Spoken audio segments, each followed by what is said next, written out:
it's Hayden Williams here, and this is the Man in the Mirror podcast.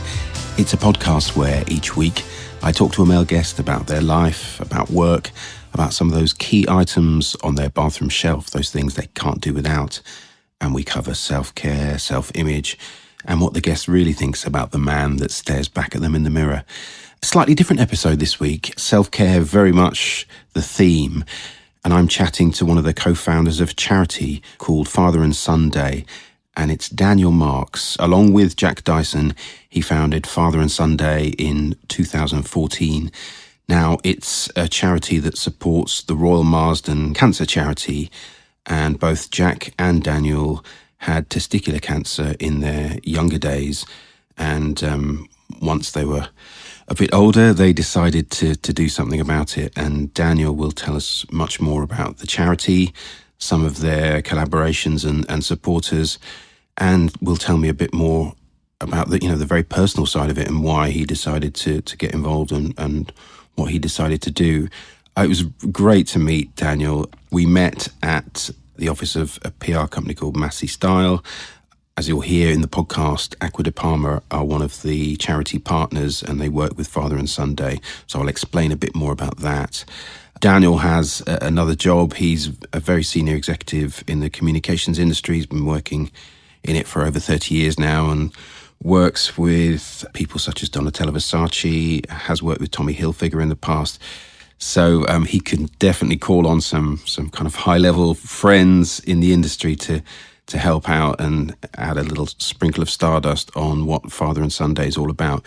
But I think you're really going to enjoy this. It's probably one of the most personal podcasts we've done so far. Daniel was really open and has some great advice for anyone just in terms of checking their physical health. You know, we talk sometimes about, the aesthetics and the outer appearance and, of course, self-care and what grooming and skincare can do to make you feel better. But I think this is the first time we've covered off actual physical health and men checking themselves literally and checking in on each other. So here we go. It's Daniel Marks, the co-founder of Father and Son Day. I'm Hayden Williams, and this is the Man in the Mirror podcast. Welcome along to Man in the Mirror. It's Hayden Williams here. I've stepped out of the home studio again. I'm in central London. I'm delighted to say I'm joined by Daniel Marks, who's one of the co-founders of Father and Son Day. Hi, Daniel. How are you? Thank you for having me, Hayden. I'm well, thank you. Sun is shining. Although the sun is shining. I apologise now for my hay fever in case there's a sort of nasty sound in the background. Don't worry. Thank you for doing it, and thanks for doing it in person. It's an absolute pleasure.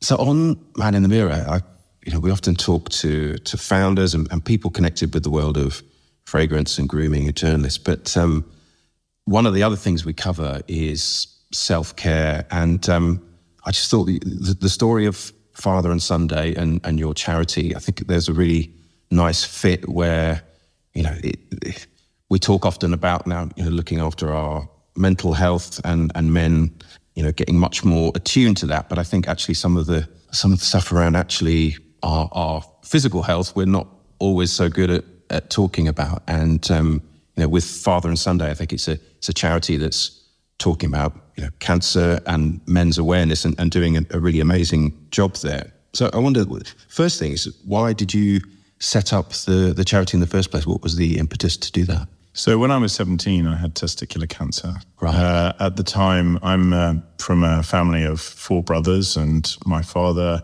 there wasn't really a culture of talking to each other about health issues, mental or physical. Yeah. And so I had, the age of 17, everything that's going on with your body is a bit embarrassing anyway. And I had discovered one of my testes was growing much bigger than the other. And I didn't really want to say anything because I was a bit embarrassed. No. And so I left it, and I left it quite a while. And then... How long? It was months. Yeah. And was it painful? Well, what happened? No. What happened was that it got to a size where there was pressure growing in my testes that it burst a blood vessel, and so that was what was painful. Yeah. Happened at school. I passed out, and I was rushed to family GP. Yeah. And he took one look and said, right, you're going straight into hospital. It's either going to be a twist in the testes or it's going to be tumor, and the tumor's most probably benign, but maybe there might be something else there. Yeah. So I went into hospital and went straight into an operation, and I woke up with one ball less than I started the operation with. Right. And they said, we didn't like the look of it. It wasn't a twist. There was definitely a tumor there. And they took that off for analysis. Anyway, it turned out that it was testicular cancer. And that first day I was told was absolutely horrific. And the sort of support network around me are very close to my family. My support network was incredible. I was very lucky. I had some amazing doctors as well.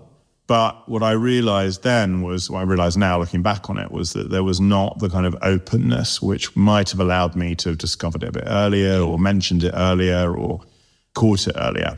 Because by not catching it early, it had spread to my lymph nodes, and so I was obliged to have chemotherapy. Right. I went through that treatment with the Royal Marsden incredibly successfully. I was out in Sutton under the care of some amazing professors. Obviously, I'm 51 now, so it was some time ago. Chemotherapy's got quite a lot more sophisticated. It was pretty brutal back then. Was that a long time out of school? It was a sort of summer holiday and a term. It was rather inconveniently happened over a summer holiday, which was rather miffed about the time. I remember you were going into upper sixth or something. Yeah, so I was going in to start my A-levels. Yeah. But I took a term off, and then I honestly, I feel like I sailed through it. I mean, there's a weird thing that happens when I think, for me anyway, I'm not sure about other people's experiences, but having gone through something that's pretty traumatic for me, although probably more traumatic for my family, when it finished, when I was given the all clear, there was a very strange moment when I remember walking back from the scan to go and tell my parents that I got an all clear. And the time that I'd been treated just sort of collapsed in on itself. It was literally like it had never happened. Really? The brain is a super powerful thing. Yeah. And I think we felt as a family, certainly my parents felt that because I'd been looked after so well by the Marsden, that we should start by giving something back. So we did some fundraising there. My parents were very involved. With lots of friends. We did some music concerts, and we started by raising money for a particular machine that was needed. Mm-hmm. Cut to a decade or so later, and my father got prostate cancer. Right. And there was this very strange reversal of a relationship, because obviously I'd been through it. He was going through it then. And so he and I talked about what he was going through. And also I think he said to me that having me around and having seen me survive gave him a much more positive outlook on his own cancer. Do you think it deepened your relationship with your dad? My father's a very emotional man. He's very close. Yes, he's cry at the drop of a hat. And so, our relationship is, I'm a good Jewish boy. It comes from a close Jewish family. Yeah. We've had our ups and downs, and we love each other all the more for it. And he is a very emotionally open, human being. Weirdly, because we didn't talk about issues beforehand, but this has opened up a conversation between us. And it's a weird kind of club, cancer. Whenever I now hear of friends or speak to friends who have been diagnosed, you sort of cut through the bullshit of the pandering to, are you all right? It's horrible. Yeah. This is a horrible thing to go through. Yeah. It's exhausting. It rips you apart and puts you back together again, emotionally and physically. But it doesn't have to be a death sentence if you talk about it early enough. There are such advances in treatment. And the Royal Marsden is doing such incredible work that, we wanted to then get back involved. And so my father recovered. That's good to hear. He's now 92. Wow. Pretty spectacular human being. Yeah. Age-defying. Yeah. And we had this, very, very close shared experience. But I think whenever a family goes through cancer, it's a shared experience with all of your family and those friends who step up to the plate to support you as well. I was very lucky to have a lot of support, both of us were. Yeah. So after my father recovered, several years later, I was having dinner with a great friend of mine, Jack Dyson. He's one of the co-founders of the charity, or the co-founder of the charity. Yes, so the two of us had dinner. We had a little bit too much wine, coming up with good ideas, seemingly good ideas at the time. But Jack had also had testicular cancer. And whereas Jack is healthy and survived, his father had left his diagnosis of cancer too late and very sadly passed away. I think we talked about it, that it was sort of in this weird stereotypical male bravado of I'm all right. Yeah. And I don't need to tell anybody about anything. I'm the sort of father figure, and therefore I have to lead the family, and therefore I don't really want to talk about the fact that I'm not stoic about it. Exactly. Yeah. And so, but what we both realized was that we'd gone through this extraordinary emotional experience with our fathers having had cancer after we'd had it. Yeah. And we're both in marketing and PR, and, we like a good headline. And so over the glass of wine, while nobody does anything decent for Father's Day, it's all a bit cheesy and not really very important, not nearly as commercially interesting as Mother's Day. We should try and do something over Father's Day. It's always on a Sunday. Father and Sunday came about. It seemed like a good idea. Yeah. I get that fun now. Yeah. But it's called Father and Sunday Inspiring Men, and it's about inspiring men, celebrating inspiring men. So over we're in our 9th year now. We'll be 10 years next year. And it's about inspiring men who have lived extraordinary lives, who've had amazing support from the beginning, really, from NAM's Royal Highness Prince of Wales, who's president of the Royal Marsden, posted for us on Instagram from Kensington Palace at the launch. It was totally unexpected. Wild. And I thought it was a sort of fake. But it wasn't. And Arnold Schwarzenegger and Elton John, and there have been amazing fathers who've come and stepped up and supported us over the years. And the other part of inspiring men is inspiring men to talk to each other more openly, because there's still this, we just get very clunky when starting to talk about mental health and physical health. I think we're making a lot of strides in that. I think there are people out there who are doing an incredible job of bringing attention to mental health. I think we're more open, and certainly in the young generations. It feels like it, doesn't it? As you say, I think it feels like young guys now are starting to feel more comfortable. I think so, but I think also, we're lucky we live in a metropolitan city. We meet people who maybe are more open and more articulate about these things, but as soon as you step outside cities, you can't make generalizations, but, it is very much we've still got a huge amount of work to do. Yeah, and I was making the distinction, I'm not even sure if it's right in the introduction, but, it does feel like there's more of a mental health conversation happening now. But I wonder if you think, does that extend actually to our physical health? Because I'm thinking about myself, and it feels like the conversations around depression and things like that feel like they're out there. But I don't know if men are talking so much about their physical. We talk about appearance, and do we talk about? I think we've got a long way to go, but we're getting better. Yeah, I think we're encouraged in our relationships. We're asked questions from our friends. We start conversations. I've suffered with depression myself, and I think that was a bit of a smack in the face, to be honest, because I didn't really recognize it. I didn't really know what it was. It just but I was eventually diagnosed with. So did that come from friends and your network who maybe spotted it a bit more? No, it came from me just kind of collapsing on the floor and saying, I kind of feel like absolute hell. What's this? Yeah. And I, got a fantastic doctor, and basically it was circumstantial, but that was within the last couple of years, a long time after. But I'm really open about talking about these things. I'm very open about talking about my cancer and about testicular cancer. I was very open with my father. He was very open with me, talking about prostate cancer. I was like, Dad, how did you know? And he said, well, I was walking in the street and I urgently needed to pee. I needed to then and there. And I remember having to pee behind a bus stop, and I was just hugely embarrassed. And he said, and then I found it very difficult to maintain an erection. It's kind of not the sort of conversation you expect to have with your father. So I can't imagine my dad saying no. Well, this is. I said, well, do you mind if I tell that story? And he said, no, you have to. These are the important things to get out there. Yeah. So the Marsden has allowed us to. They've been unbelievably supportive of Father and Sunday, and we have been able to fund over the last 9 years the training of a number of different people. We really believe in investing in people, not in research. And so we've supported the training of some extraordinary super surgeons on these amazing Da Vinci machines, which are the robotic surgery machines. Wow. And I tell you, I've been in and I've seen a prostate being removed. Have you? It's balletic. It's so beautiful. It's just nothing gory about it. The robotics, so they're controlling Yes, it's in real life gaming. It's like a sort of extraordinary thing. You have this amazing surgeon sitting at what looks like a gaming station, and then you have the patient 5 feet away, covered in sheets. They're not touching, it's all remote. No, and then there are these remote arms going into the body. And because of the sophistication of it during an operation like that, the patient will only lose an egg cup full of blood maximum. So recovery time is extraordinary. There was a gentleman I'm aware of in the Royal Marsden who had also had testicular cancer early stage, but who had the operation and left the same day. I mean, it's sort of unheard of 17 years ago. Yeah. So we've been funding the training of a younger generation of these surgeons. Yep.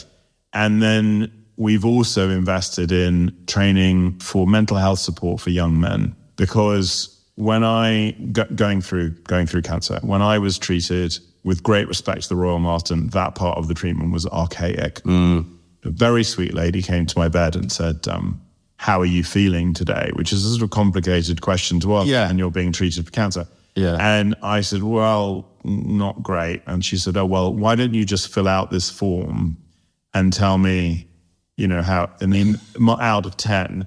And at the back, there's a kind of mood thermometer. If you could just colour that in to the height of where you're sort of how anxious you're feeling. Oh my God. So I'm delighted to say that the treatment at the Royal Marsden is a lot more sophisticated now. Yeah. But I think back then, 30 odd years ago, we were in a different place. Of course. But it was I'm a great believer in using your own experiences to help others. Yeah. And that was clearly when I sort of had this conversation inside the Marsden, and they were like, well, it's a bit more sophisticated than that, but we could still do better.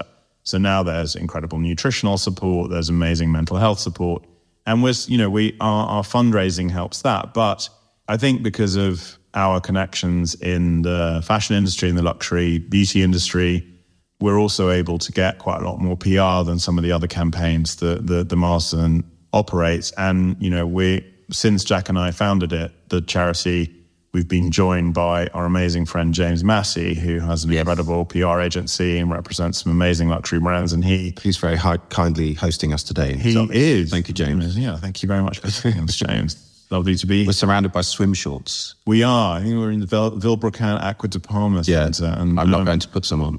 It's been a long time since those samples were my side. And Mr. Massey's just walked into the room on the podcast. We were just talking about you. Yeah, that was an amazing moment. Hello. Thank you for having us. It's lovely to see you too. Looking radiant and pink. Pretty in pink. Summer. Absolutely right. We've been able to bring on board through that network of extraordinary men. And Jack and I say we were sort of father and son, and we needed brothers to come alongside us. And James is definitely our sort of senior vice president of brotherhood. Yeah. And we've been able to bring amazing brands on board. In the past, we've worked with people like Mr. Porter and All About Brown. And more recently, Acqua de Parma have been an amazing supporter of ours. So I think just in the work that we're doing, one of the biggest benefits to the Marsden has been opening up the discussion. Yeah. Around care, around self-care, around health care of both mental and physical. And awareness, I suppose. And awareness, yeah. And also, it reminds me every time I have a conversation like this to keep an eye on myself as well. Yeah, yeah. Just because I survived cancer once doesn't mean that it couldn't come back. So, and I'm conscious of also having friends who have been through cancer, of just being there for them. And as people were there for me, there's, a very strong idea of sisterhood amongst women. Yeah. There is less of that amongst men. I think so. And it's important that we change that. Yeah. Because most of the guys I talk to are not kind of pub-going, back-slapping, football playing hooligans. Yeah. Most of the guys I know and are friends with and meet through work or are decent, kind, honourable human beings who are perfectly open to having a conversation if you say, how are you? Yeah. How are you? Yeah. And not just a 1 or 2, but a 3. No, really, how are you? Yeah.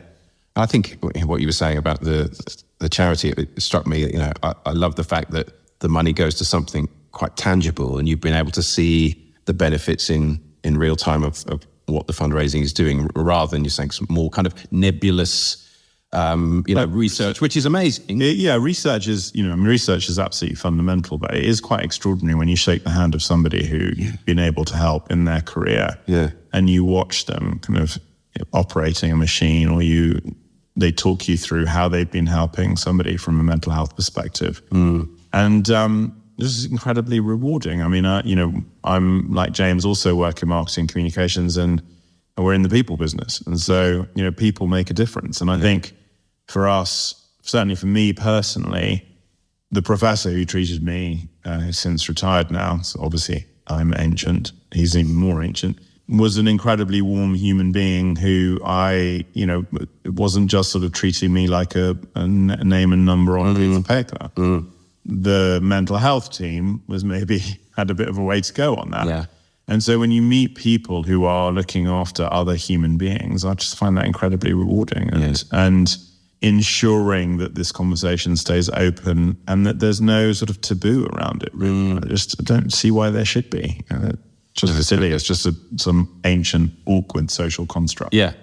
Yeah, it is. I'm almost the testicular, just talking about testicles and stuff, almost that in itself, we just need to be more comfortable of using the terminology and not feeling squeamish about it. Yeah, I mean, bless them, they're sort of hanging there, neglected most of the time. Mine are just getting longer.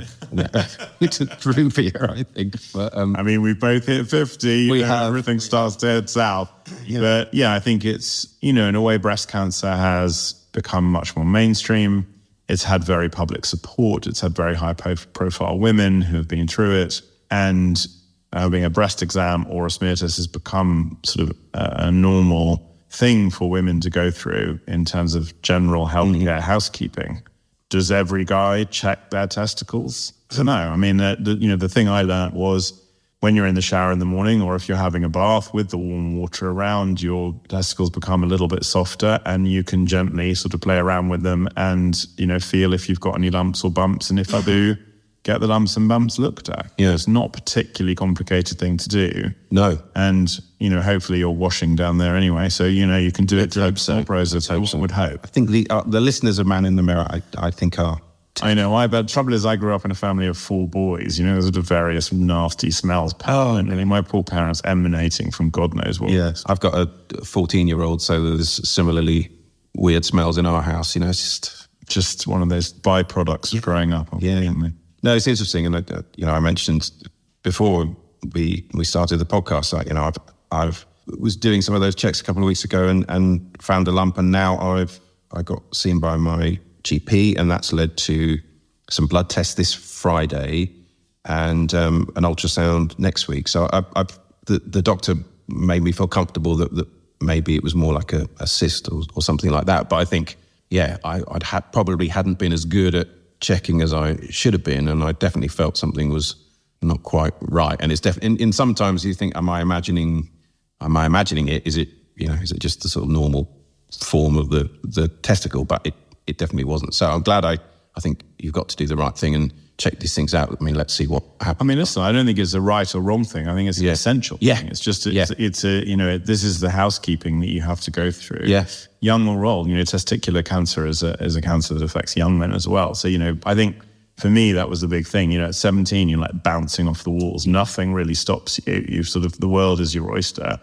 And something like this is not something that you're looking out for. I have to say, I didn't know that. I didn't know that it was something that affected younger men. Yes. I mean, it's actually, I have to say, it's one of the most treatable cancers that there is out there. So, there has been 1 or 2 examples of people who've left it too late where it can be fatal, but it's unlikely to get that far. As far as I'm aware, there's sort of few and far between. Yeah.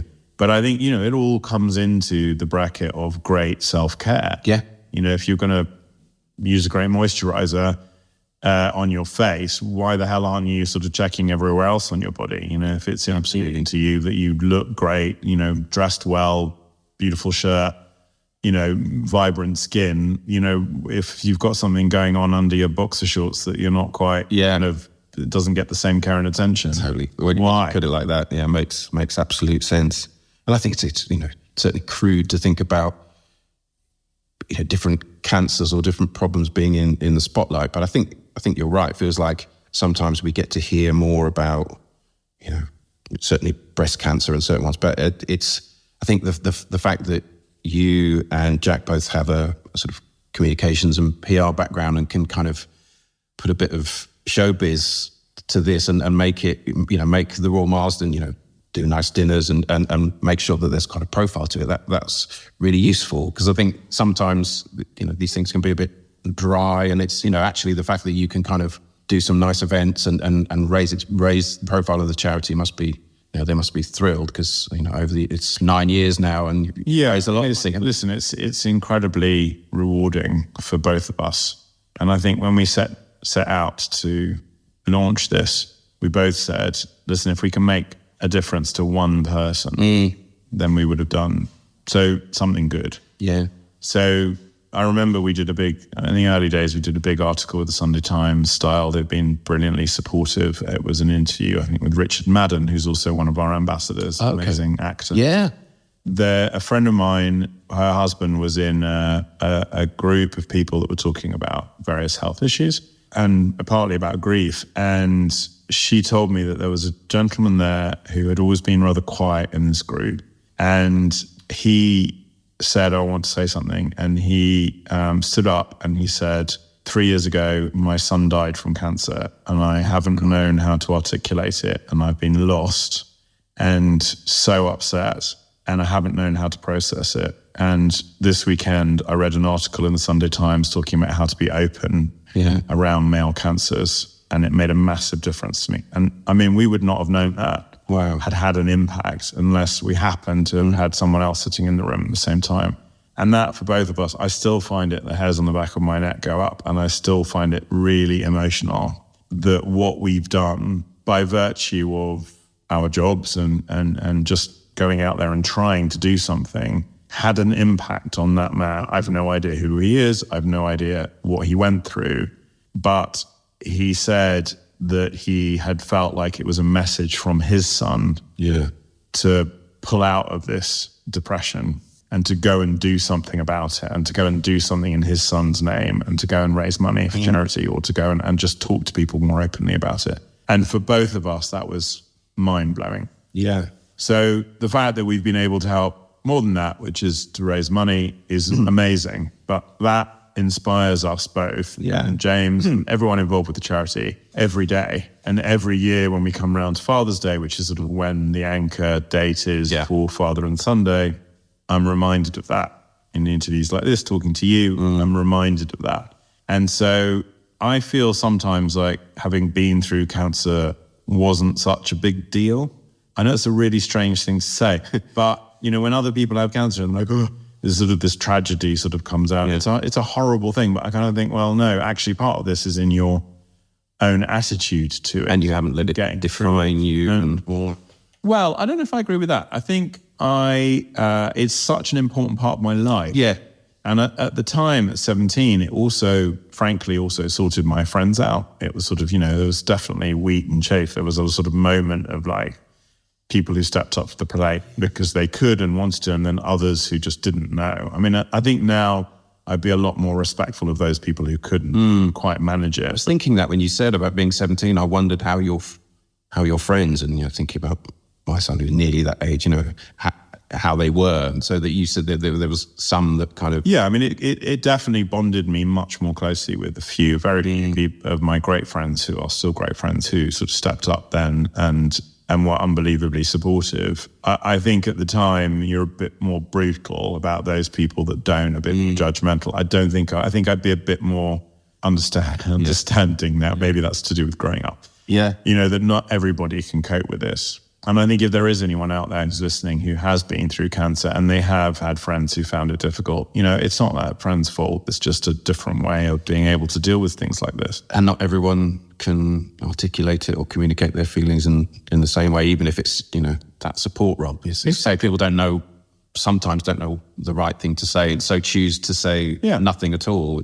And sometimes, going through something like that, all you need is one or two people to talk to be able to let off steam, to be able to care for yourself in many ways. I mean, your program is all about self-care. I mean, it is, you can, listen, I'm a product addict. I've been using, grooming products since I was, in my teens. Right. We're getting to that. But talking is probably one of the greatest grooming products you could possibly ask for. Yeah. That openness, it's not as expensive as some of the products we all get to use. Very true. But opening it is as good for you as, opening a great fragrance opening. I mean, it's sort of a weird analogy, but it certainly fits into this conversation in a way where we're talking more openly. It just feels a little bit more liberating. And listen, I'm not the best person at it. I've certainly had lots of lessons in being more open personally. I don't always get it right, but it has helped enormously over the years, and very specifically when I was sick, and certainly now when I'm with friends who are sick too. Yeah. And do you know how much you've read the Father and Son Day has raised roughly so far? I think we're in the hundreds of thousands, which is great. It's amazing. It is amazing. I think the Marsden is an amazing place. They certainly know how to spend the money. One of the things that we are most proud of is that this has been the most successful in terms of profile and awareness building. So we've had, we Father and Son Day has an Instagram account. It's not huge, but the people who've posted about us on their own channels, the coverage that we've had from some of the men's magazines, GQ, Esquire, and as I said, from people like the Sunday Times and the Guardian, that profile building is in a way worth more to the hospital than the money. Yeah. Money is very important, of course it is, but the awareness building and the conversation that we've had, and the fact that we have amazing support from you and from amazing media houses and influencers and celebrities has been really inspiring.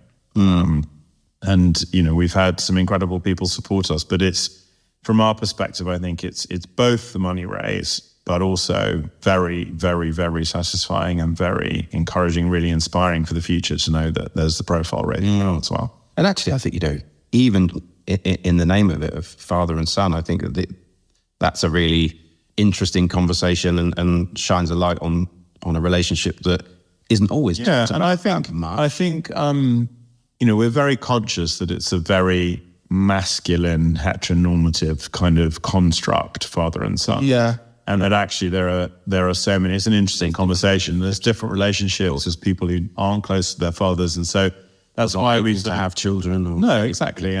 But there are people with inspiring men in their lives, and so that's why it's Father and Son Day, inspiring men. And I think there is something about the masculine identity that deserves to have a focus on it.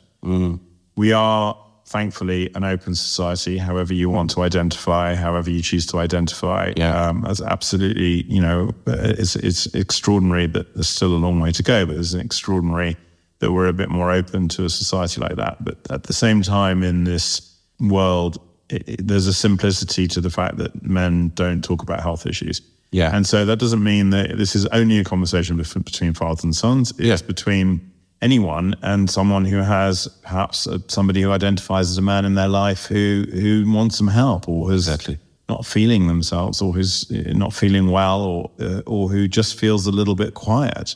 Yeah. Have you not heard from a friend for a while? Have you not heard from someone? Have you checked in on somebody? Because you never know what somebody might be going through. Oh, absolutely.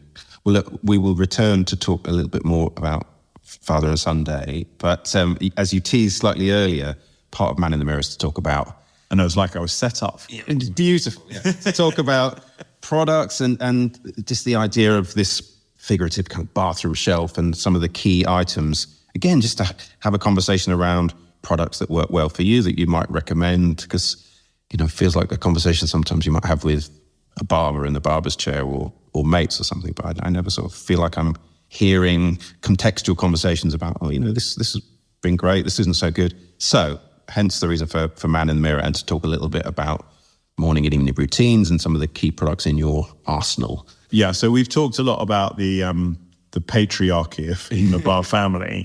My father and three brothers. But I do come from a matriarchal family. Right. A grandmother who was one of four girls, mum who was two sisters, and I count myself exceptionally lucky that I have an amazing aunt who at a very young age, she never married, she never had children. And so she took on the kind of care of me and my brother in terms of not our education, not our sort of moral upbringing, but some of the sort of more like certainly for me, my skincare. Yeah, sort of the more material thing. She loved that role. And so from a very young age, I have had a skincare routine. And to the point of like huge embarrassment, teenage years. Yeah. So she would go out and get unbelievably sophisticated products. So in the 80s, there was, I was born in 71. In the 80s, when I was sort of struggling with bad skin and spots and stuff, there was a really expensive product called Erna Laszlo. It was like it's like this sort of treatment, obviously marketed at women, but it was a sort of mud soap, and it was. But one of the routines was that you had to splash and wash your face with 35 splashes, no more, no less. But that's great, except for if you're going to stay at your mate's house overnight and you're in the bathroom counting to 35, it's really not good for your Come on, Daniel. Brilliant for your skin, but absolutely rubbish for your cred. So, and leave him, he's doing his routine. Massive black bar of soap. And then she discovered sort of Dead Sea products, which were new to the UK. And there was this spot cream that was like this little white liquid that you would put on your spots and it would dry. And so initially I remember kind of doing that at a friend's house, staying the night or something, coming out and having that, obviously everyone killing themselves a lot. And then when I woke up in the morning with no spots, they were like, can we have some of that? Yeah. So, there was this sort of the way, doesn't it? Yeah, exactly. Yeah. So a very, very early relationship with product. And I have to say, you talk about bathroom shelf. Yeah, my husband would say too many shelves. So you've got much more than him. He's a sort of soap and water. Okay. Yeah, barely. Right. Like water. If you're lucky. Basically. Yeah. Bit of Aesop in the shower and that's it. So what might you use morning-wise then? What is some of your... So obviously I've got beard and, my routine is kind of developed and edited down. I have been in the situation where I've had a lot of products. Yeah. Worked in the fashion and beauty industry for a long time, so I've been lucky to be able to get samples. And then know what works and what you like. Try different things. Yeah. So I think, and also just understand and talk to experts about how your skin changes as you get older. So my morning routine is that I have an amazing vitamin C face scrub wash thing that comes from a brand called This Works. And you put that on and you add a bit of water to it, and then I get in the shower. And that, I don't know, somehow that kind of brightens up everything. I travel a lot. So my skin, I'm on a plane every other week. And dries you out. Yeah. And so that just refreshes everything, gets rid of dead skin. I also suffer quite badly from psoriasis, although an amazing dermatologist, a doctor called Neris Roberts. I swear by her. She works out of the Chelsea in Westminster. Go find her. Yeah. And I was on a very early drug trial called Apremilast, which has been absolutely life-changing. Is it in certain areas of your... Yeah, so it's on my scalp, and then it's sort of in other dark crevices. But I have that, and then I have a pill that I take, but I also have things like an overnight head treatment, which works brilliantly. Not great for the bed linen, but brilliant for the psoriasis. So I can wake up in the morning looking at absolute fright, sort of greasy hair with this treatment on, and God knows what sort of drool pouring down my face. But then this vitamin C kind of really, really kind of gets me going. I'll have a shower, and I use a sort of Aesop shower gel and Phillip Kingsley sort of itchy, flaky scalp, which I think is a brilliant product. And then out the shower, instead of using, I've got a beard, my hair and beard is in the hands of only one person, which is a guy called Alain Pichon, who has cut my hair for the last, it's got to be 15 years. Is he in London? He is in London, and it's either in my kitchen or in his. Right, okay. Or sometimes we happen to be in the same country. He travels a lot for work. And so he does it all remotely? Yeah, he's not in a salon. It's just, I'm very lucky. He is. You found him a long time ago? I used to work with a designer called Roland Mouret, and Alain did the hair for Roland's shows, and we were showing once, and I desperately needed a haircut, and he said, come on, I'll cut your hair. And then no one else has been able to do it ever since, because he's so good. And he sort of carves me my non-existent jawline, and And how often do you try and, schedules permitting, how often would you try and get to see him? Well, if I could, I'd be there once a week. But I just, probably if I can every 2 weeks and 3 weeks, 4 weeks is a little bit on the cusp. Don't you love it? So as a side note, that day when it's all done and, Oh, it's a male superpower. I love it. It's like I feel really good. Wait, like, all the extraneous hair that shouldn't be there is gone. Yeah. I just feel like my sharpest, and then it sort of, I could do with having a haircut far more regularly than I actually do. So it's a nice luxury to do it every couple of. So then, obviously, because we're talking openly here, nobody's listening. No one's listening. I very recently started dyeing my hair, and this came about. I was using some whatever it was off the shelf supermarket thing, and then I swim, and so I ended up with bright orange hair. So that's what. Not no, but it came about. I'm very lucky. I work with an amazing. I've worked in the fashion industry for a long time. I've worked for 30 years with Donatella Versace, and I was doing a project with her, and I was like, love some feedback, and she said, no, everything's good. You just got a bit too much grey hair, and obviously in the fashion industry, there's a youth obsession. Was this like a performance review? So, how did it come about? But she's Italian, so there's absolutely no. You could ring HR for everyone. But she says in terms of the appraisal process, she's a legend. No filter. Daniel, I love you, but there's a bit too much grey hair. Exactly. Yeah. And I understand that. You're in the luxury fashion industry, and you want to be kind of surrounded by youth and sort of thinking about the future. Exactly. Yeah. Like my bloody hair. Why would I do something like that? Anyway, I tried it. So did she cuts my hair? Did she recommend a product, or she just just how often do it? Are you kidding? For the most high maintenance woman in the world, no. So I went off and kind of experimented a bit, and then I ended up spending time with Luke Hirschson, who has the Hirschson salon, is a mate, and he said, "Why don't you come in?" So there's a guy called James who's at Hirschson's who I'm going to this afternoon, right? And hair and beard, and I was a bit frightened of it, but he does such a good job. Because I guess the fear to get rid of the grey, basically. But you almost white. You don't want it. I guess you don't want to sort of you want the naturalness. You don't want it to look like boot. Of course, obviously it wouldn't look like boot polish, but you don't want that too much of a sudden change. That really jet. Yeah. No, so no, it's in very good hands. I knew I was high maintenance. I didn't quite realise quite how maintenance I could allow myself to get. So, but no surprises to my husband. So that, hair sort of hopefully takes care of, takes care of itself, is taken care of by an army of people. Like the people at Hirschson. Exactly. And it makes a massive difference, especially the beard trim. I feel fresher, younger looking, and certainly, looking at myself in the mirror, I get out of the shower, if I've had a fresh haircut and I've got sort of the colour on, I certainly feel like I look my best. Sorry, in terms of sort of beard maintenance in between these visits, have you got clippers and trimmers? No, I don't touch it. You don't touch it? No. I've got a pair of scissors that occasionally, and I've got some tweezers. There's a sort it's really painful. The hair's just under your nose and stuff. It's like, make your eyes water, can't it? Slight obsession with that. Not too much. A nasty incident with an over-plucked eyebrow in the mid-'80s, which never to be repeated. Okay. But because my eyebrows used to grow together in the middle and went a bit too far once.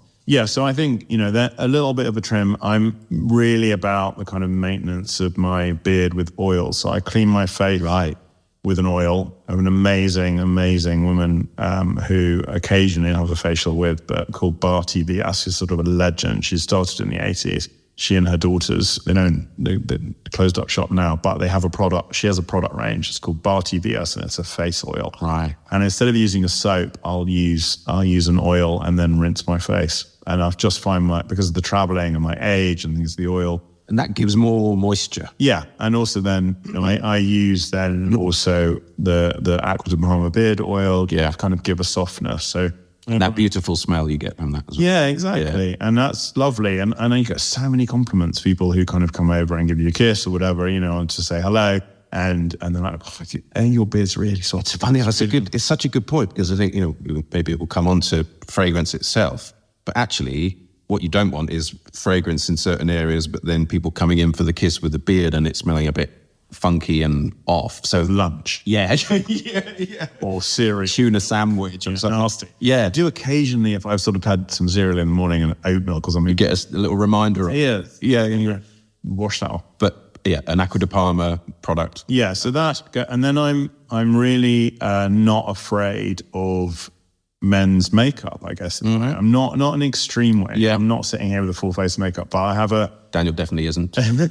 I have an amazing product. It's called it's from Dr. Haushka, and it's a translucent bronzing concentrate. Because one of the things I think does help you feel great is a bit of a glow from the sun. But I'm less inclined. I do like to sunbathe. I do think the vitamin D is good for you in doses, but not to the point where I'm a slave to the sun.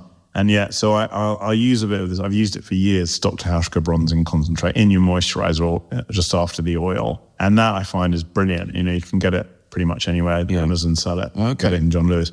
But a couple of drops of that. And then that glow. Yeah, exactly. Yeah. And then I use a cover up under my eyes. Yeah. And if I've got like a spot or a blemish or anything like that, I'll definitely use a bit of that. Loyal to a certain brand. Yeah. Like I did some work with, we did some work as a business with Glossier. Yes. And they do just a really simple cover up. And, I just think, I was sat in an interview with Donatella once, and the person interviewing her said, "Do you believe in plastic surgery?" And she laughed and she said, there are so many amazing developments in man-made fibers. I don't see why a person should be 100% cashmere. So I haven't had any work done, but I do think some of these products that help you kind of enhance how you look. Why not? And it makes you feel more comfortable, more confident. Yeah. So why not? And my latest trick, which I'm a little bit addicted to now, which is a little bit worrying, I have to be very careful with how I use it, is a bronzing powder. And it's I've got a brilliant one from Bare Essentials that is a big old brush, and it's called Warmth. The product's called Warmth, and you can buy it duty free, you can buy it anywhere online. And you apply with a brush? I've learned I've practiced at home because, you don't want to look like you're some bright orange. Aunt Sally. Exactly.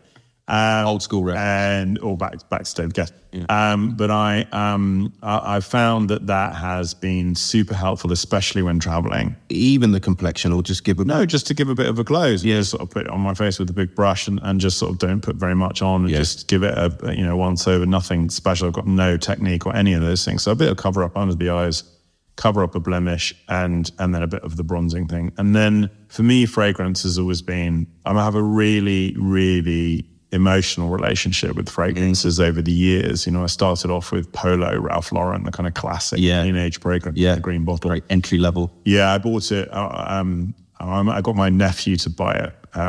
He's 17, Charlie, and he smells it. There's something about it. Oh, that's lovely. And then I went into a Dunhill fragrance because there was a guy we were at school with who I absolutely fancied, clearly straight and just did, but he smelled of Dunhill. I did try and make my husband wear it at one point, but when I explained why, he was like, "That's weird. That's weird. No, just don't like." Are you talking about the classic? The classic black Dunhill with a black lid and that sort of opaque glass. Exactly. I loved that. I thought I wore that when I was like sixth form. I just thought it made me like a gent and really classy and sophisticated. This fragrance bottles are your first kind of masculine accessory, weren't they? They were kind of like, just trying on masculine equivalent of a teenage cigar, isn't it? Yeah. It's amazing fragrance. And I think even if you don't, I didn't know much about the world of some of these brands, but it's almost kind of subconscious, isn't it? Feeling like you want to be part of this sort of gentleman's world and be older. I'm remembering that I've got the bronzing powder's name wrong. It's Bare Minerals. Oh, okay. Brand, Bare Minerals. Right. Feels like an essential to me, Bare Essential, but it's a Bare Minerals. Bare Minerals, okay. And then I think, to the sort of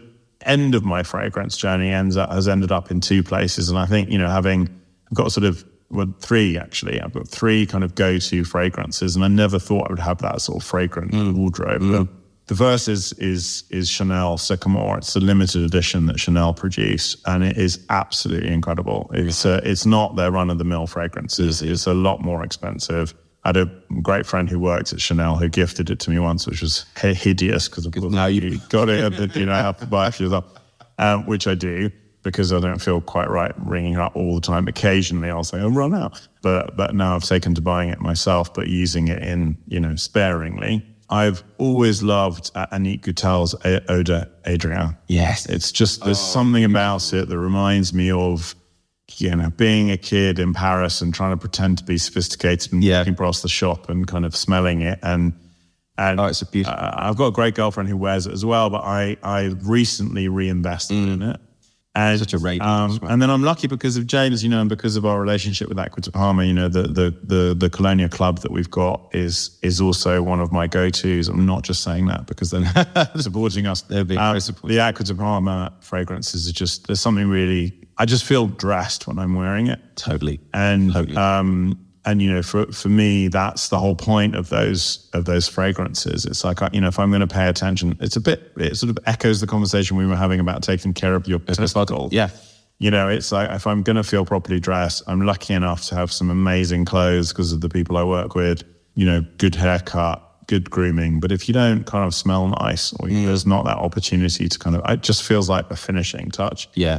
And then I often find, because of work, I'm changing in a loo before a major event, while the person I'm taking to the event is in the hotel, having hair and makeup in the hotel suite, and you're kind of in the car park, trying to make sure your trousers don't fall in something nasty on the floor.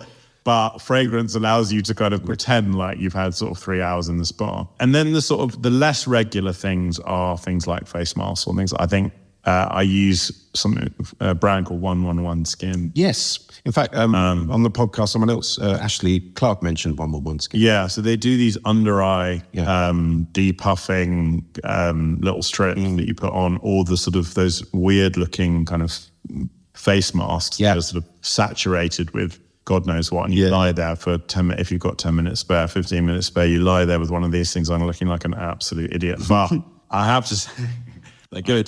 They are really good. They're really good. And, why should girls have all those secrets? You should. They're really smart looking. They come in sort of little black sachets. Yeah.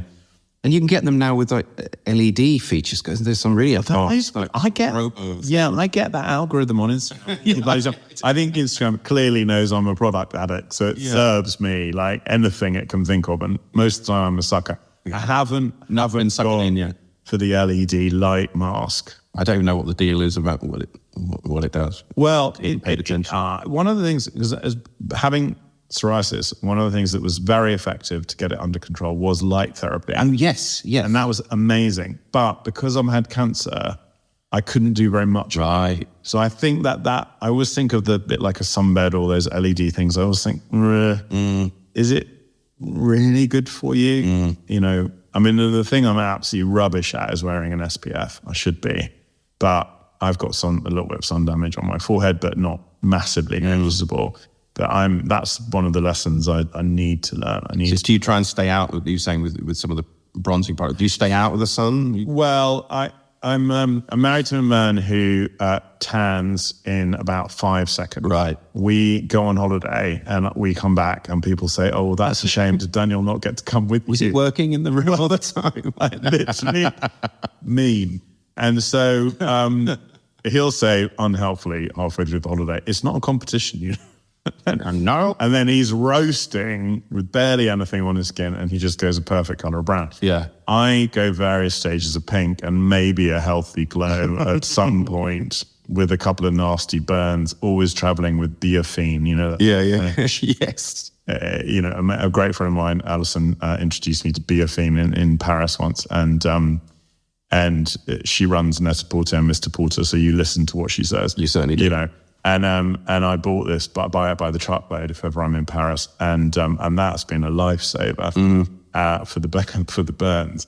I mean, none of that stuff can be good for you, but the after effect of it, I think a little bit of that vitamin D is good. Yeah, I've learned that I'm never going to win the competition on the tanning stage, but it's not a competition. But I think the problem is I have that attitude of tanning is on holiday, whereas actually tanning, being exposed to sun is every day. It's a nice day in London, isn't it? Exactly. And I'm bad at that. And that's definitely a lesson, especially having had cancer in the past. It's sort of a lesson to learn about being better with SPF. So I'm much more inclined to go for the delicious smelling products, the amazing kind of treatment products, but I still need to factor in the best SPF. Maybe you've got a recommendation. Well, the one that I love is a Murad moisturizer with SPF like 35, 50 in it. But sometimes that when it's more suntan cream than moisturizer, it can end up being a bit cloying and thick. Whereas this one has got a mattifier in it. Oh, right. I have Robin James, who's a man for himself, to thank for this. I'm not going to claim it myself, but I've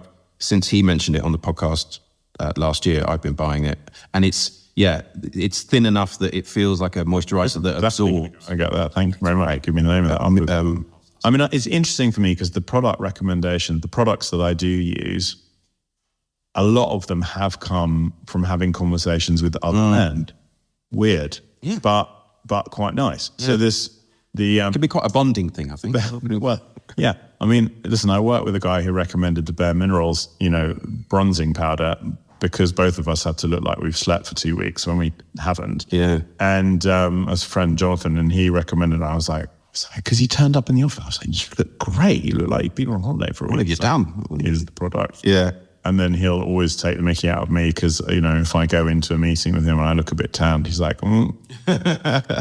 as you look like you've been on holiday. But, then the Acqua di Parma comes from James and recommending the products, but also, falling in love with something that you sort of feel like then becomes you. Part of you. It becomes a sort of smell that you get used to. And I think that's the relationship with fragrance. They're all sort of these emotional connections that you have associated with friendship, with fancying somebody, with sort of first adventures as a young man. There's sort of they're all quite emotive. Memories. Yeah. And I think, some of that, my dad's never worn fragrance. He doesn't use products. He doesn't wear fragrance. I didn't grow up learning about those things from him. I mean, I did learn it from my aunt, who was sort of incredibly sophisticated in what she used. Yeah. I think it's so interesting, the products you're talking about, because obviously you are in a world, you're in communications and fashion and beauty where people do notice, and you're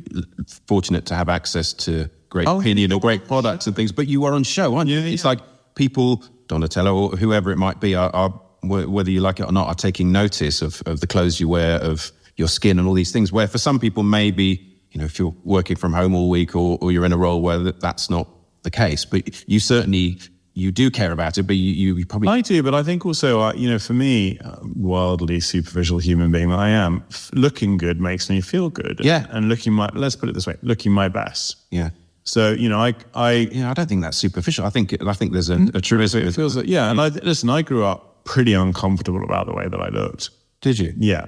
And, I was never like the fittest person. I'm 6'4". I was very awkward because I grew to 6'4" when I was sort of 13. Did you? Really awkward, not sporty. And I never really liked the way that I looked and never thought of myself as in that way and I think probably being in the fashion industry, there's a definition of beauty that was quite conventional. Yeah. And therefore, when you don't fit that, it sort of felt like you weren't. I think as you get older, I mean, the one massive change for me and making myself feel, to your point about looking in the mirror, has been my beard. Because I've had a beard now since, for probably around 20 years. Yeah. Maybe a little bit less than that. And I wish I'd always had it. I know exactly what you mean. When I look back at pictures of myself without a beard, I was like, what? My husband rather cruelly looks at our civil partnership pictures and says, I think I married Vic Reeves back there. So I'm like, that's not a compliment. How dare you? But there's quite a lot of flesh on show. Yeah. And it's really a fantastic disguise. And like I said, the guy, how do I cut my hair? I'm like, carve my jawline in. There's nothing exist. So can you kind of cut it to the shape of something that can elongate my face a bit? And he does it brilliantly. But it does save an enormous amount of time in whatever I'm no matter how knackered I am, put on a pair of sunglasses, the beard's well trimmed, I sort of feel like I'm sort of halfway there. Yeah. Doesn't stop me from using all the other products, but it certainly has been a sort of helpful face framer. And it's sort of an identity and a character, and I love it. So I mean, as sometimes I think, shave my beard off, and then I sort of catch sight of a picture of myself from back then, and no, maybe not. Definitely not a good move. My wife sounds very similar. Excuse me. Look back to wedding photos from 2005. 2005. Clean shaven, and it's not. There's a lot of flesh. A lot of it. I was like, I'm a big chipmunk cheeks. Yeah. Well, I mean, you see, the thing is, we notice things that nobody else notices, but it can hide some sins. It's got like a couple of double chins. I spend quite a lot of time in Italy. There's definitely a couple of kind of pasta dinner than there. Yeah.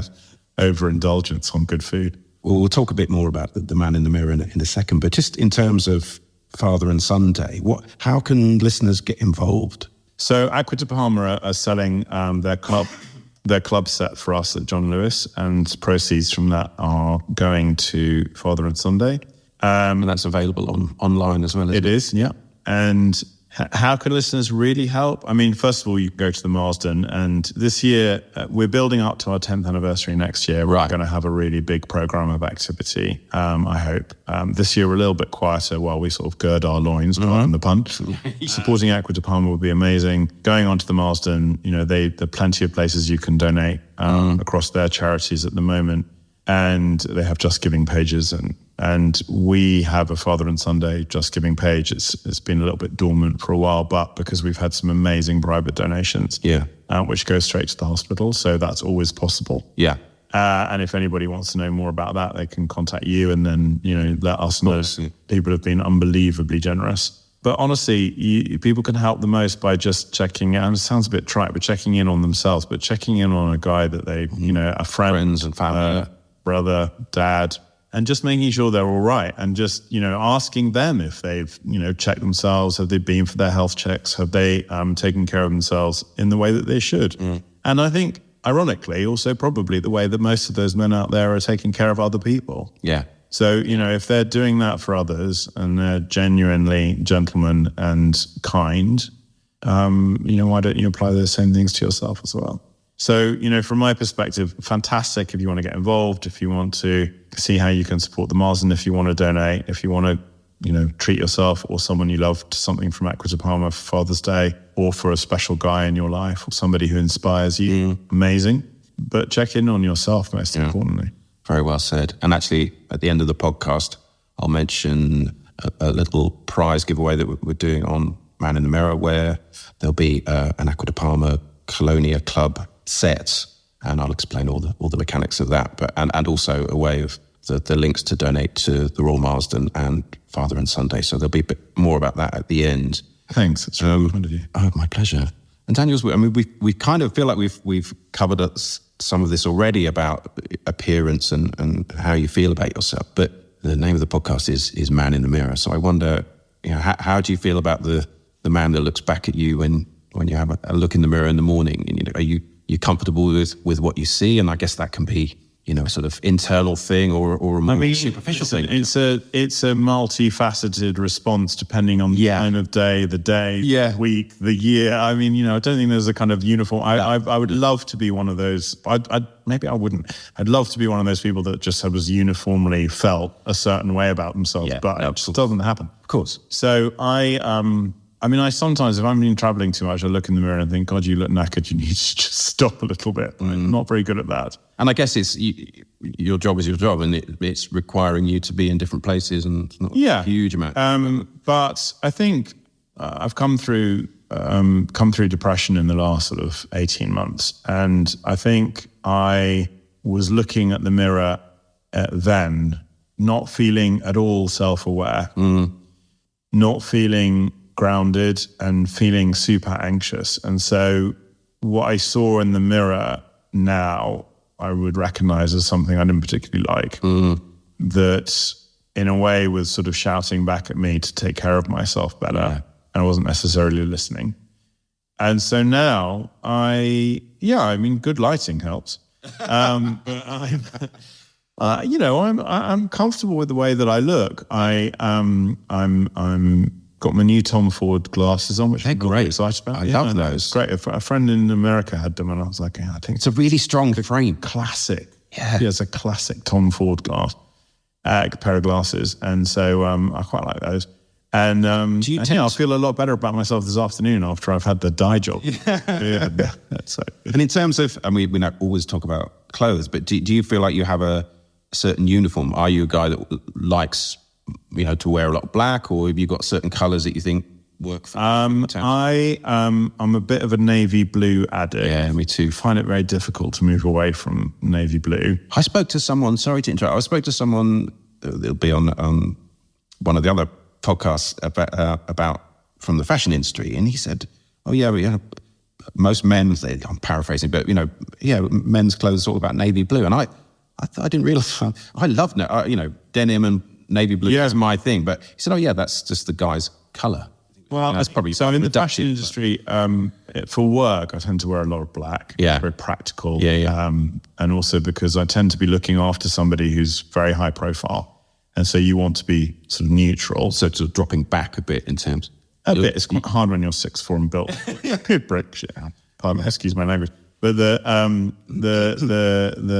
on the whole for work, because it's easy when you're traveling, black, navy blue, and grey.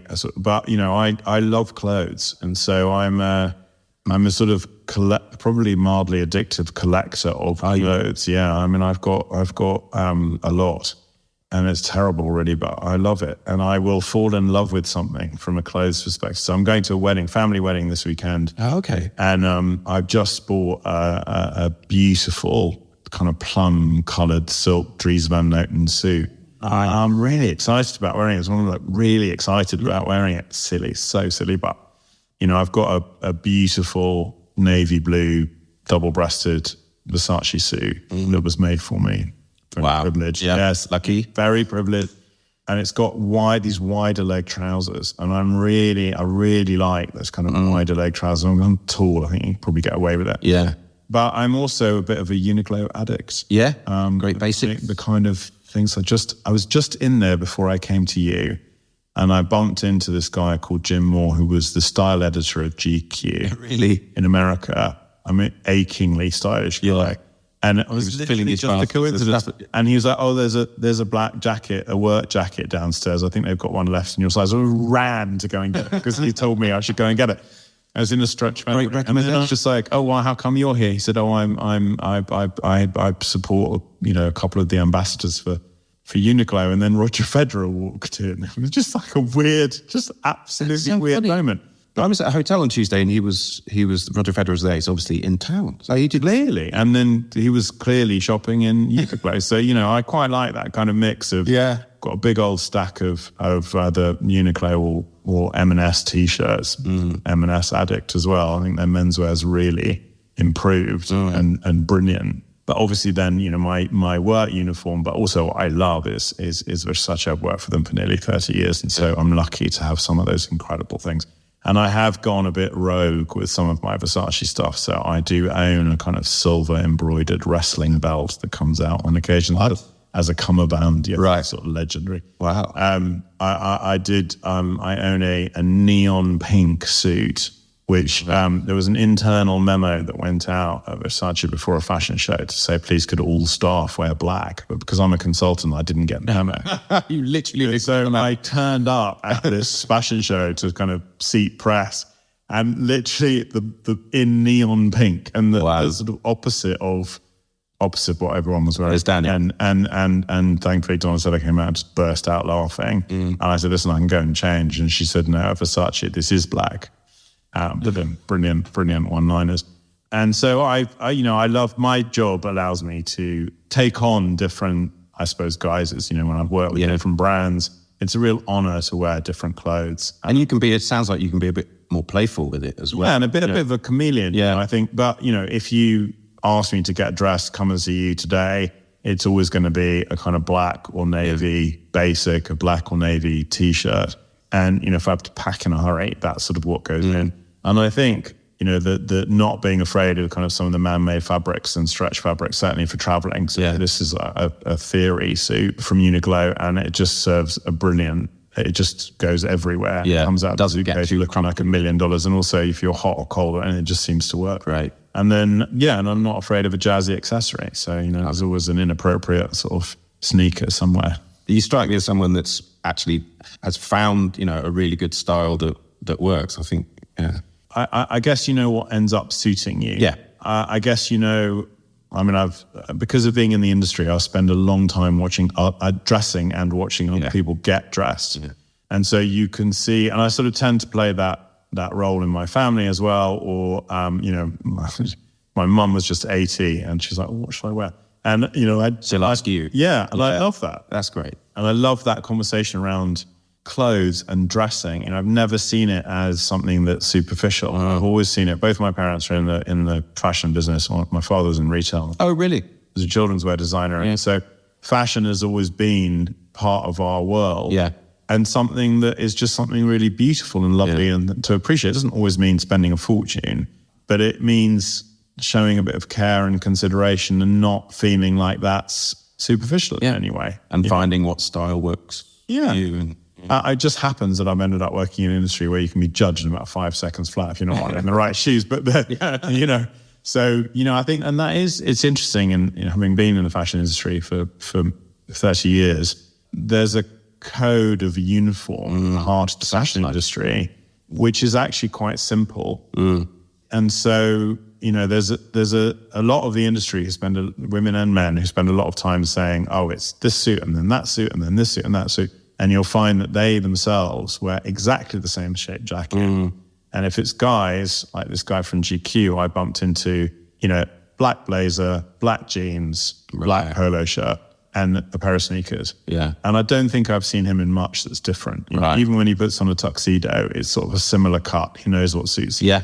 And that for me is like finding a silhouette. A great, you know, as I said, I think M&S does some amazing tailoring, understanding fit and understanding, you know, a number of times I've taken male friends out to get a suit and they just don't know how a jacket should fit.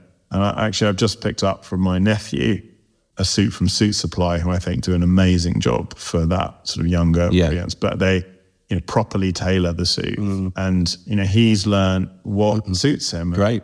Not like making sure a shoulder fits properly and all those things. And I'm a bit of a nerd about all that. I love all of that sort of detail. Yeah. And so I've got my favorite things. And then every now and again, bust out a pink suit. Probably more often than it should. Something kind of special comes and sort of grabs me. And I think, well, I must have that. Even if I only end up wearing it a couple of times, I kind of enjoy seeing it hanging there. Yeah. Have some fun with it. Yeah. Yeah.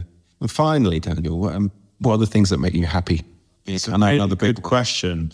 Being valued and appreciated makes me happy. Being loved, which is a great privilege. Yeah. Being with people being with great friends who are kind, working with people who are kind and who make you laugh. Yeah. Enjoying those kind of happy moments. And also I love, you know, I'm very lucky. I've got an amazing family. The happiness comes from, I think the root of it, especially after things I've lived through, comes from being comfortable in my own skin now. And I definitely haven't always been that. And I had thought that getting to my late 40s and turning 50 I should somehow be comfortable in my own skin. And I wasn't. I'm 51 now. And I think I'm more comfortable in my own skin now than I ever have been, primarily because I got a massive wake-up call. Yeah. And I've come through that and cancer as a teenager. Yeah. I'd have thought that would have taught you some sort of life lesson, but seemingly not.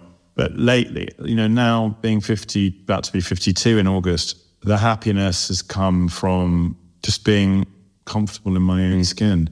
And by the way, it's not a permanent state of being. You know, no. Sort of happiness is not a kind of permanent state of being. It's a sort of, it would be weird. Different facets. Yeah, it's been really annoying. Super happy. Yeah. Like what, we don't like what pill are you taking? Yeah, honestly. Yeah. Wildly irritating. My therapist just said, if you're happy all the time, this is a great bit of self-care, having a weekly therapy session. Yeah.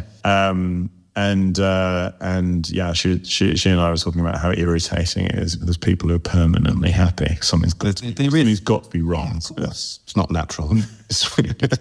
But thank you for asking. What makes you happy? What makes me happy? I think the thing about feeling valued and feeling like the purpose and the work you're doing is for something. Yeah, family, my dog. I was saying, just getting out for a walk with my dog. I should probably say my husband. I should probably say my wife. Get that in some way. It's a given. I mean, I came home from traveling away and he'd done a couple of washes. I mean, that made me really happy. It doesn't normally happen. That's good. Is you normally the washer? I quite like it. I really like it when he interferes. And on a less serious note, I love great food. So. You know, a beautifully prepared meal that's made. And I bet it's the same. Oh my God. Being in Italy, I bet you get some incredible. Absolutely incredible. Yeah.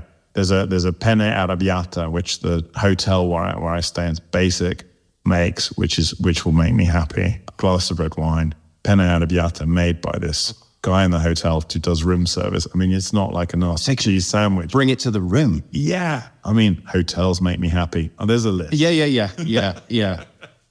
But that's a happy moment recently. And actually, taking those small moments, that's great too, isn't it? Just a real pleasure of just a good meal or a mouthful or whatever. It's what that is. I think that the stopping to appreciate them and recognizing when they happen also really crucial. Absolutely. Oh, Daniel, thank you so much. It's been a real pleasure to spend some time with you. And thank you to Mr. Massey for bringing us together. Thank you to Mr. Massey and to Acqua di Parma. I'll mention more at the end of the podcast and how you can get involved in Father and Sunday and the charity. But appreciate you spending some time and coming to do the podcast today. And so happy that you sound like you're in a much happier place, and wish you everything. It's a real privilege to be in that place, and thank you very much for having me. Pleasure. Take care. Thank you. Oh, it was fascinating to spend some time with Daniel and to hear more about the charity and, of course, his own personal experience of cancer. It's absolutely brilliant to hear what a positive impact he's made with Father and Sunday, along with Jack Dyson and all the great work they're doing for the Royal Marsden. If you want to find out more about Father and Sunday, they're on Instagram at Father and Sunday, and that's FATHERANDSONDAY, so Father and Son Day, all one word. Daniel's personal Instagram is Daniel B. Marks. That's Daniel, DANIEL, with a B, MARKS, Daniel B. Marks. The Royal Marsden are simply at Royal Marsden on Instagram. There's also the ability to text a donation to the Royal Marsden if you've been interested and want to support the work that Daniel and many, many others are doing for the Royal Marsden. You can text Marsden, which is MARSDEN, to this short code, which is 70800, and that donates £5. So that's texting Marsden to 70800 to donate £5. I've also decided to do something to try and support the Royal Marsden. So to that end, Acqua di Parma and Massey Style have very kindly donated a Colonia C.L.U.B, a gift set, which is a bottle of Colonia C.L.U.B and then a smaller travel size one as well in a beautiful gift set. It would be a perfect gift for a man or something just to keep yourself. But I'll explain the mechanic on the Man in the Mirror Instagram channel, but essentially I'm going to just ask anyone to donate whatever they can, any amount. And I'll put a fundraiser on the Instagram post. And then anyone that enters and donates will be in with a shot of the Colonia C.L.U.B prize. Also, if you wanted to text the short code, the 70800, to donate £5 and send me a screenshot via DM to the Man in the Mirror pod, then you'll be entered as well. So I hope it doesn't sound too clunky, but I kind of want some way of trying to solicit some donations rather than just giving a prize away. So, anyone that donates whatever you can. I know times are tough and it's, there's a lot of calls on everyone's money. And obviously we're all doing different things for different charities. But I think, if you listen to what Daniel and Jack have done and all the amazing work, and actually that it's going into real training of people, which came across loud and clear in what he was saying, then, if you can support and donate anything, it would be hugely appreciated. And the slight carrot with my post is going to be this C.L.U.B gift set, which was kindly donated by Acqua di Parma and Massey Style. So massive thanks to them. Thank you for listening. Slightly different episode this week. I hope you enjoyed it and took something from it. If you want to follow Man in the Mirror, I'm at Man in the Mirror Pod on Instagram, where you'll find more information about previous guests and what's coming up later on in the season. Thanks to Daniel Marks. Thanks for his time. He's a busy man, and I really appreciate spending some time with him in person in London. And thanks to you, of course, for listening. And I'll see you next time on Man in the Mirror. Take care.